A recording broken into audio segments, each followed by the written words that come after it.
It was invented in the 1750s so people didn't have to wipe their butts, I guess. But it just seems so pointless. And this tiny f***ing sink when I could just wipe. They teach you that when you're 5. 3, they're expensive. I just want a personal bum sink. I'd rather pay someone to wipe my shit for me.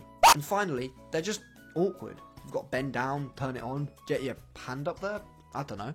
Another invention that was just a terrible idea is it was invented in the Second World War to just get people round corners, I guess. But as you could probably assume, with your big old brain there, it didn't work. Picture this. You're in a war, miles away from home. You're with your buddy and the bad guy is here. And you need to get through this door. The bad guy obviously can't see that idea, but luckily, you're prepared. You brought your angled barrel.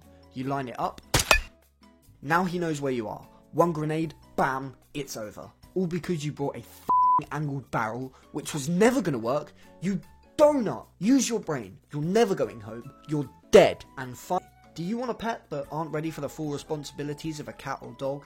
Well then, a Furby is used in the early 2000s as a sort of fake pet. Out of the box, they would speak their own sort of language, but as you spent, hackers decided to gut them to try and find out what makes them tick, like some sci-fi horror movie. They did eventually manage to crack the Furby code, and after a few tweaks to the Furby's brain, they could make anyone's Furby do, say, and record literally anything. This got so bad that the original company that made the Furby had to recall them, and the US government actually banned them from being imported. They were some dumb inventions I just thought of. If you have any in mind, let me know and I might make a part 2.